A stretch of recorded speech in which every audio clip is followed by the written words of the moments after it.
하나님께서 야곱을 축복해 주시고 야곱이 간절히 바랬던 에서로서의 삶, 야곱이 바랬던 무언가를 더 가져서 장자의 축복을 누려서 그래서 누릴 수 있는 삶을 보여주시며 그게 하나님께서 원하시는 삶이 아니고 이스라엘로 바꾸어 가시고 하나님이 전혀 다른 은혜의 축복으로 인도해 가시는 것을 우리가 계속 보고 있습니다. 그리고 그 야곱의 주위에 어떤 사람들이 있었는지, 그 사람들과의 관계, 그 사람들의 일을 통해서 어떻게 고백하게 되었는지를 보고 있는데 오늘 베냐민과 관련된 말씀을 같이 살펴보고 싶습니다. 요셉이 바로왕 앞에서 예언했던 대로 7년 흉년이 있을 것이고 7년 풍년이 있을 것이다. 풍년이 먼저 올 것이고 흉년이 올 것이다. 이렇게 예언했던 대로 7년의 풍년이 다 끝나고 이제 흉년으로 접어들었습니다. 그러니까 이 이집트뿐만이 아니라 당시에 그 근처에 살고 있었던 근동 지방이 가나안 땅을 포함한 근동 지방이 다 기근과 가뭄이 들게 되었는데 곡식이 떨어지고 나니까 야곱이 아들들을 보내서 적어도 애굽에는 이집트에는 곡식이 있다 하니 그것 좀 사와라 이렇게 시켰더랬습니다. 첫 번째 방문할 때 시므온이 잡혀서 돌아오지 못하게 되었습니다. 총리 대신이 된 줄은 꿈에도 생각하지 못하고 형들이 이렇게 왔는데 그 중에서 빌미를 잡아서 시므온을 잡아두고 다시 돌아올 때에는 베냐민 데리고 와라 이제 이런 이야기로 돈도 받지 않고 사람들을 보내주었습니다. 엄밀하게 말하면 돈을 받았다가 그 사람들의 곡식 바구니 안에 자루 안에 다시 넣어놓은 셈이 된 것이죠. 그리고 다시 올 때는 베냐민을 데리고 와야 곡식도 팔 뿐만 아니라 이 시므온도 풀어주겠다. 그리고 시간이 쭉 지났습니다. 그리고 쭉 시간이 지나고 났을 때 베냐민을 이제 데려가야만 하는데 이런 상황에서 야곱에게 있었던 고백이 우리에게도 우리의 믿음을 살펴볼 수 있는 도전이 되겠다고 싶어서 오늘 같이 붙잡고 기도하고 싶습니다. 첫 번째로 우리 같이 붙잡고 싶은 것은 베냐민이 야곱에게 있어서는 절대로 포기할 수 없는 1%였는데 그 1%를 내려놓고 나니까 하나님께서 인도하시는 것들이 보이기 시작하더라라는 겁니다. 마지막 그걸 내려놓을 때까지 하나님께서 그를 계속 재촉해 나가시더라. 11절, 12절, 13절 말씀에 아버지 이스라엘이 아들들에게 말하였다. 꼭 그렇게 해야만 한다면 이렇게 하도록 하여라. 이 땅에서 나는 것 가운데 가장 좋은 토산물을 너희 그릇에 담아 가지고 가서 그 사람에게 선물로 드리도록 하여라. 유향과 꿀을 얼마쯤 담고 향품과 모략과 유향나무 열매와 감복숭아를 담아라. 돈도 2배를 가지고 가거라. 너희 자루 아귀에 담겨 돌아온 돈은 되돌려 주어야 한다. 아마도 그것은 실수였을 것이다. 너희 아우를 데리고 어서 그 사람에게 가거라. 이렇게 말씀하고 있습니다. 가뭄과 기근이 계속되어서 이제 애굽에서 사온 곡식도 다 떨어져 버렸습니다. 어떻게 해야 살 수 있는 방법이 없게 되었죠. 다시 필요한 곡식을 사와야만 하는데 애굽 총리 이제 요셉이라고는 상상도 할 수 없는 애굽 총리가 경고했던 말이 계속 걸리는 겁니다. 다시 돌아올 때는 베냐민을 데리고 와라. 베냐민을 데리고 와야 너희들이 스파이가 아닌 줄 알겠다. 간첩이 아닌 줄 알겠다. 염탐하러 온 사람이 아니라는 것을 알겠다. 이렇게 이야기한 것 때문에 베냐민 데려가야 한다고 몇 번 말했지만 야곱이 꿈쩍도 하지 않았습니다. 요셉이 죽었는데 그 요셉의 동생인 베냐민마저 죽는다면 야곱이 사랑했던 아내 라헬의 자녀는 한 명도 남지 않게 되는 셈이니 나는 그렇게는 못하겠다. 그래서 시간이 계속해서 지체되었던 것입니다. 그래서 아버지와의 대화를 계속 보면 벌써 몇 번은 갔다 왔을 시간이 지났는데 아버지 베냐민 없으면 다시는 못 갑니다. 그런데 곡식이 떨어지고 이제는 어떻게 할 수 없으니까 마침내 야곱이 베냐민 데려가라. 그래. 너희들 말대로 그 사람 말대로 베냐민 데려가라. 대신에 이렇게 해라 라고 하면서 거기에 나오는 가장 좋은 산물들도 가지고 가고 이미 돌려주었던 그 돈도 다시 가져가고 또 돈을 사와야 되니까 2배나 되는 돈을 또 가지고 가서 사갖고 와라. 그런데 여기에 핵심은 어디에 있냐면 데려가라. 그래. 데려가라. 안 되겠다. 버틸 수가 없겠다. 라고 야곱이 지금 이야기하고 있는 거죠.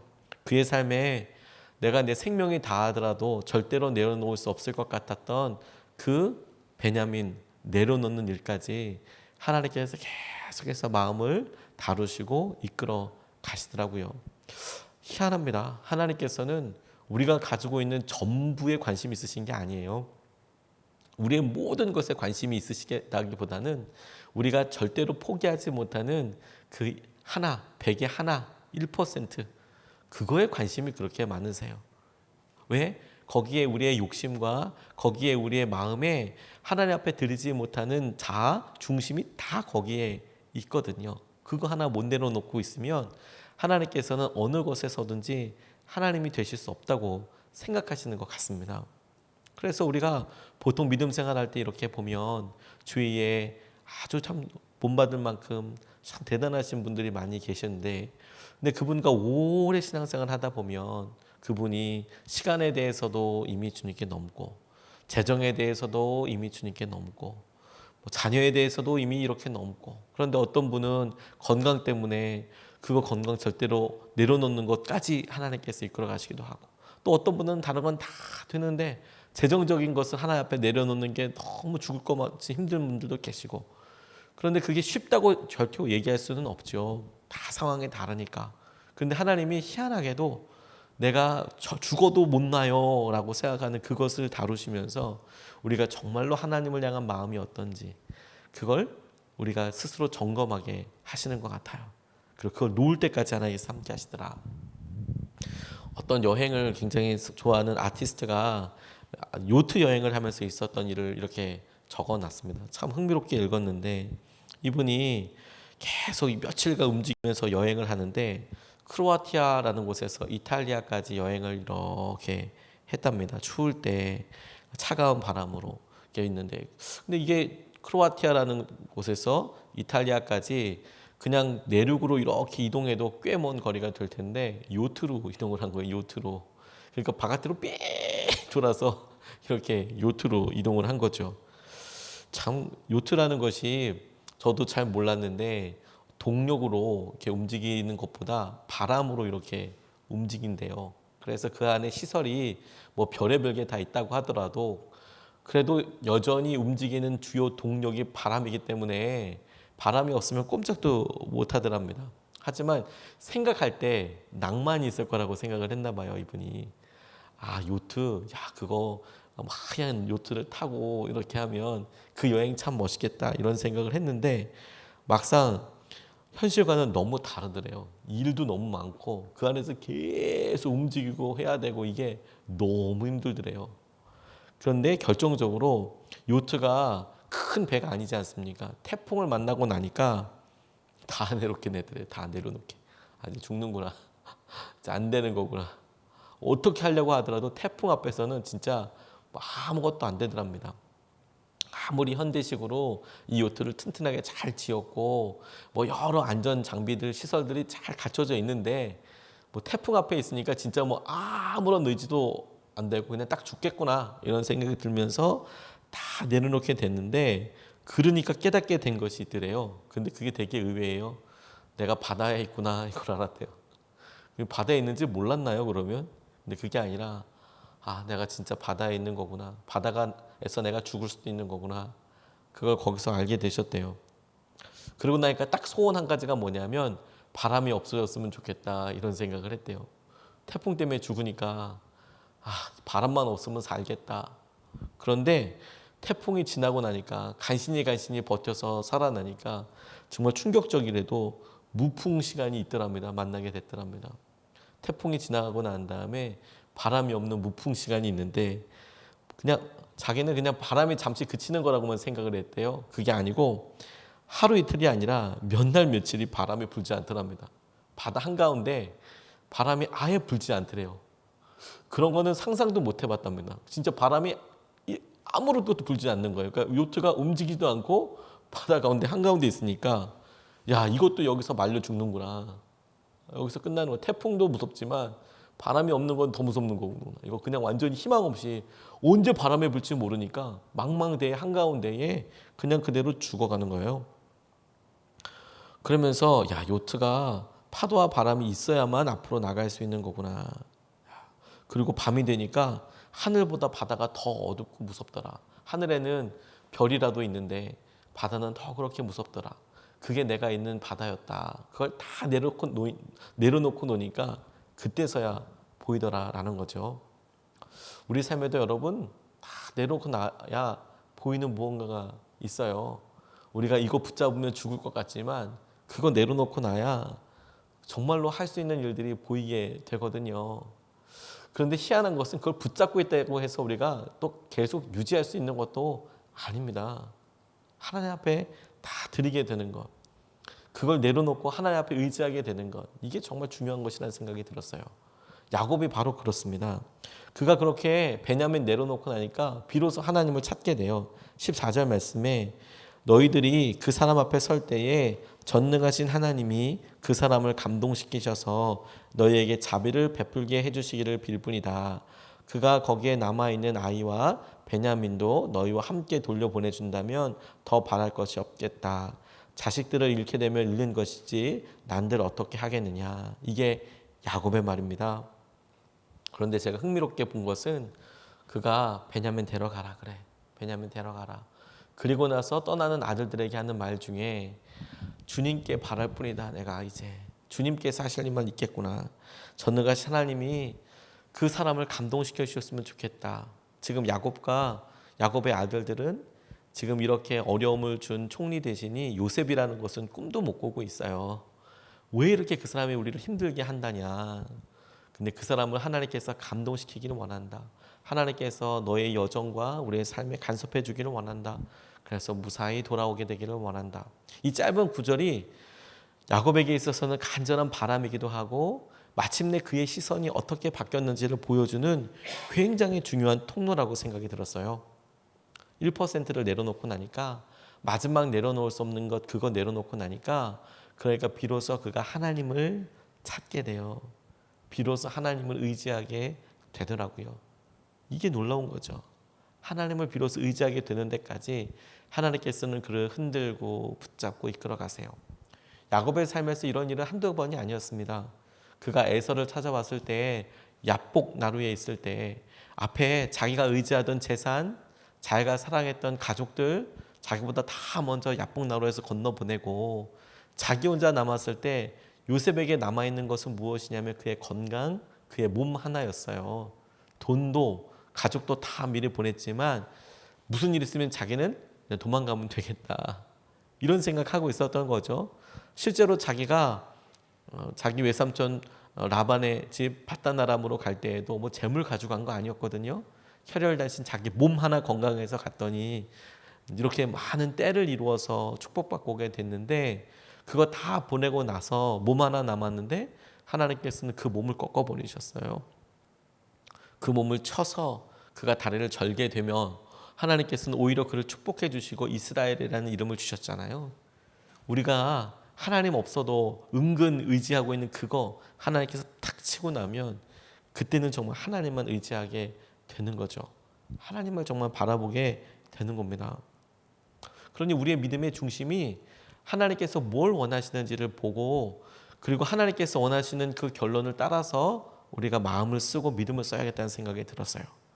하나님께 우리가 내려놓지 못하는 1%를 통해서 결국에 하나님을 바라보게 되는 거라면 오늘 우리의 믿음이 하나님만 따르고 싶습니다. 하나님께서 우리 가운데 행하시는 것을 믿습니다 라고 우리가 바라보고 결정하는 것이 우리의 삶의 모든 일이 되겠더라고요. 우리가 힘들어도 어려워도 그래서 우리가 하나님을 의지하게 됐다면 하나님의 관점에서는 성공한 거예요. 그리고 우리에게도 이미 성공한 일이에요.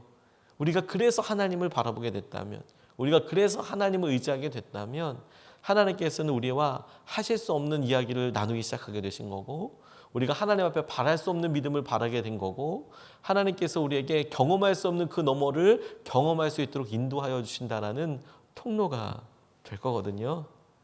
우리가 그렇게 힘들지 않으면 기도했겠습니까? 우리가 그렇게 힘들지 않으면 말씀 보았겠습니까? 하나님을 간절히 찾았겠습니까? 주님이 그렇게 이끌어 가시고 인도하여 주시더라라는 거예요. 제가 담임 목회 시작하면서 참 커다란 은혜 받은 것들 중에 하나가 그 순간들을 가만 보면 하나님께서 제게도 그런 1% 내려놓지 못하는 것이 무엇인가, 그거 하나님께서 매번 다루시더라고요. 매번 다루시더라고요. 개척하는 과정 가운데 하나님께서 제 마음속에 처음에 그냥 개척을 여러 번 해본 게 아니니까 이 기회를 기도하면서 하나님 어떻게 해야 될지를 분별해야겠다라고 간절히 기도하는데, 개척 준비하면서 지역과 장소 결정하는 것 때문에 기도가 많이 되더라고요. 당회가 딱 끝나고 나니까 12월인데 당장 그 다음 주에 예배 드려야 하는데 어느 지역에서 예배 드려야 될지조차도 장소를 못 정한 정도가 아니라 이거는 어디로 가야 할지를 모르겠는 거예요.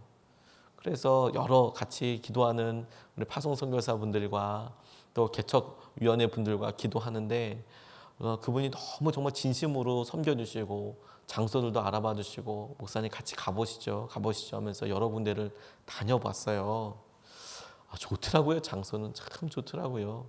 그러면서 제 머릿속에 막 교회를 상상하게 되는 거예요. 이렇게 하면 좋겠다, 이런 교회가 되면 좋겠다.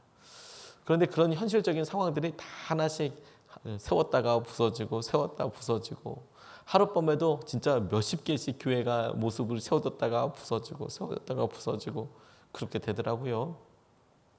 그런데 마지막으로 그렇게 돌아다닐 때 참 좋아 보였던 곳에 이렇게 갔는데, 장소는 참 좋았는데 거기에 등산복 파는 매장이었다가 거기가 망해서 나갔거든요. 좋은 브랜드 매장이었는데 거기가 그렇게 망했더라고요. 아마 오랫동안 장사를 했으니까 그랬을 겁니다. 그런데 목도 좋고 뭐 여러 가지도 좋은데 거기 월세가 만만치가 않은 거예요. 근데 그 월세 정도는 해야만 하는 상황이었거든요. 보통 예상했던 그런 월세 정도인데, 하나님께서 그곳에 가서 기도하면서 제게 주신 마음은, 이렇게 바지 몇 개 팔아야지 이게 지금 유지가 되는 걸까. 그런데 여기서 계셔서 사업하셨던 분은 도대체 어떤 심정으로 이거 사업하셨을까. 그런데 그 마음이 우리 성도들 마음이겠다는 생각을 했어요. 성도들이 어떤 기가 막힌 마음으로 헌금을 하는데, 그걸 더 귀한 곳에 쓸 수 있으면 좋겠다. 그러고 나니까 건물과 그리고 뭐 이런 거에 대한 마음이 내려지게 되더라고요. 그냥 무조건 싼 데 가야겠다. 제일 싼데. 그래서 밭 알아보기 시작했거든요. 그 전에 뭐 처음부터 밭 알아보는 게 아니라, 그렇지, 이거 내려놔야 되는 거구나. 건물에 대한 생각들, 뭘 어떻게 하면 더 좋겠다는 생각을 내려놓고 하나님께서 우리에게 주신 소중한 것들, 근데 그거 내려놓고 나니까 뭐가 정말 소중한지를 보여주더라고요. 매주마다 드리는 예배, 매주 함께하는 우리 동력자들, 함께하는 우리 성도님들, 이게 훨씬 더 중요한 거구나. 그리고 무엇보다도 그렇게 해서 함께 하나님을 바라보는 것, 의지하는 게 이게 진짜 중요한 거구나. 그래서 하나님께서 그거 내려놓고 나니까 길을 열어주시고 태전동에도 오게 해주시고 이 땅도 구입하게 해주시고 상상할 수 없는 방법들을 하나님께서 인도해 주시더라고요. 그래서 알았어요. 이러하게 어떠하게 과정을 겪었든 그래서 하나님을 의지하게 되었다면 그러면 성공한 거다. 오늘도 여러분 그렇습니다. 이 아침에 우리가 어제까지 어떤 삶을 살았던지 우리가 주님을 의지하게 되었다면 하나님의 일이 이미 일어나기 시작한 거예요. 그래서 오늘 주님을 붙잡고 다시 일어나고 다시 하나님의 놀라운 은혜 가운데 설 수 있도록 우리 같이 기도할 수 있으면 좋겠습니다. 오늘 두 가지 말씀을 같이 나눴는데요. 하나님이 우리의 입술의 고백으로만 하나님 되시는 것이 아니라 우리가 정말로 포기하지 못하는 1%에 관심이 많으세요. 그게 하나님께 꼭 필요해서가 아니고요. 그걸 내려놓을 때 우리가 진짜 하나님을 찾게 되거든요. 그래서 하나님께서 그 끝을 계속 이끌어 가세요. 그러니 우리의 마음의 중심에 정말 하나님 되시도록 우리가 내려놓지 못하는 그것을 주님 앞에 올려드릴 수 있으면 좋겠습니다. 두 번째로 하나님께서 우리에게 그래서 하나님을 찾게 된다면 그게 결론이거든요. 오늘 우리 믿음으로 먼저 하나님을 찾을 수 있으면 좋겠습니다. 이것을 붙잡고 두 번 나눠서 같이 기도하는데 첫 번째로는 이렇게 기도하고 싶습니다.